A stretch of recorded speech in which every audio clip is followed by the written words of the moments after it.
13. jūlijā Vidzemes Olimpiskā centra ledus halē Valmierā savu pirmo ledus treniņu pirmssezonas sagatavošanās posmā aizvadīja Dinamo Rīga komanda.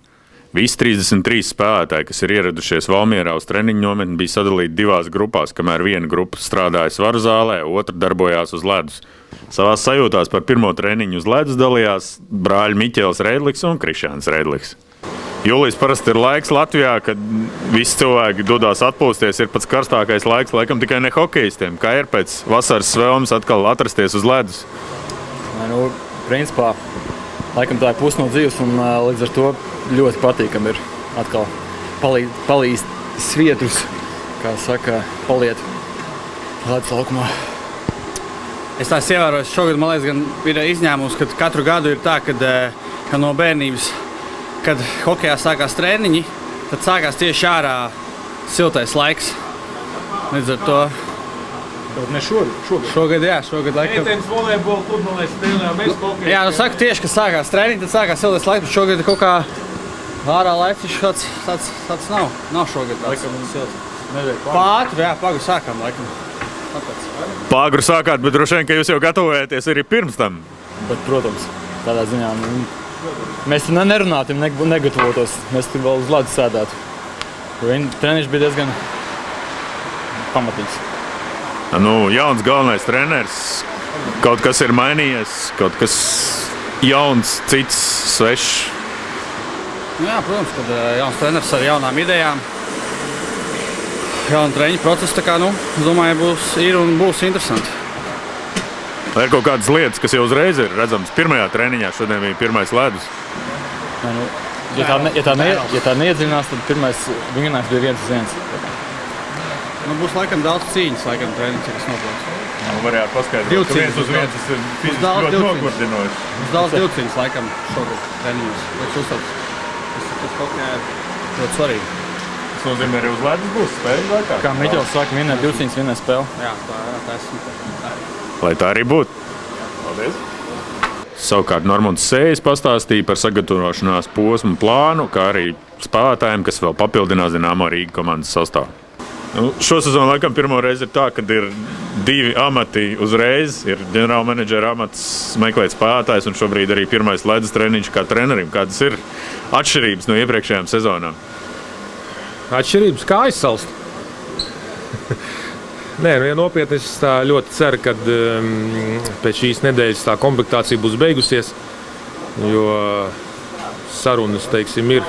Dažiem spēlētājiem ir, daži jau ir piekrituši, daži vēl pārdomās. Tā kā vajadzīgi mums pastiprinājums uzbrukumā. Tādi 2-3 spēlētāji, šobrīd ir ar 3 runāt, 2 ir piekrituši, 1 vēl domā. Es domāju, ka līdz uz nākošo nedēļu būs jau komanda, pa 90%, 95% jau nokomplektēti. Pa 100% viņi nekad nav nokomplektēti, tā kā, to es negribētu teikt. Bet par to sastāvu, kas ir šobrīd mēs paņēmām diezgan daudz arī, gados jaunus, vai tādas hokejus, kas Dinamo agrāk nav bijuši. Paskatīties, kā viņi izskatās, kas ir spēlējuši dažādās līgās. Un uz nākošo pirmā nedēļa, kā mēs ar treneri vienojāmies, būs vairāk tāda uz kondīciju, uz fiziku, uz pirmais ledus, vairāk strādās uz ledus tieši, lai pierastu pie tā ledus. Un nākošās 2 nedēļas jau paliks tā, vairāk vai mazāk pamatsastāvs, kur jau vairāk būs taktika, taktiski risinājumi, vairāk mums mazākums, vairāk spēles elementi. Tādi precīzāk. Tie, kas šobrīd šeit ir, ir iespēja, tikt sastāvā.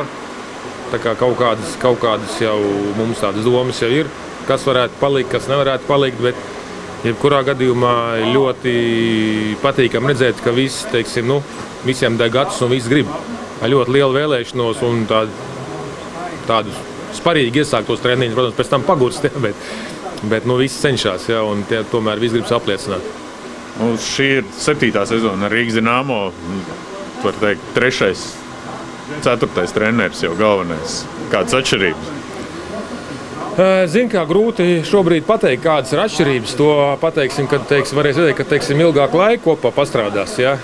Bet tas, kad viņš grib spēlēt aktīvu, agresīvu hokeju, varbūt nav tik lielas, teiksim, arī kā Somas, nav tik liela, kā lai pasaka, tāda sakritība domāšana, kā bija Pekrauta Kalio. Ja? Jo tomēr ir pastrādājis KHL vairāk, un viņš zina, kas ir KHL hokejs. Bet grib pirmkārt ļoti ātru pārēju no aizsardzības uzbrukumā, un atkal, ja tiek ripa zaudēt, momentāli, lai būtu apakaļ. Jā, lai nebūtu, teiksim, pašiem censties izveidot to skaitlisko pārsvaru uzbrukumā, bet neļaut aizsardzībā, lai pretinieks izveido skaitlisko pārsvaru. Tāda ir tā šobrīd galvenā pamata ideja. Ja? Ātri pārēj no uzbrukuma aizsardzību un atkal apakaļ un ātri uz priekšu.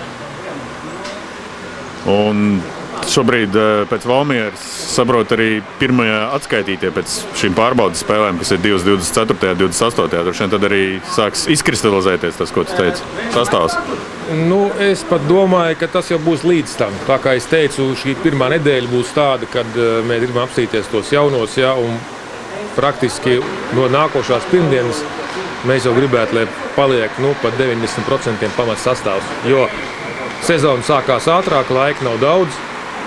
Tāpēc pārbaudīt kādu un, teiksim, iespēlēt kādu, nav īpaši laika. Vajag jau pamats sastāvu un, teiksim, gatavot jau uz konkrētos taktiskos un paskatīties, kā maiņas sadarbojās, kurš, teiksim, kur ir tā pareizā ķīmija, kurš ar kuru saprotās labāk. Jā, kaut kādas ir no pagājušā gada iestrādes, kaut kādas domas ir, bet tomēr to visu gribās redzēt darbībā, laukumā. Laiks uz to nav daudz. Paldies! Lūdzu.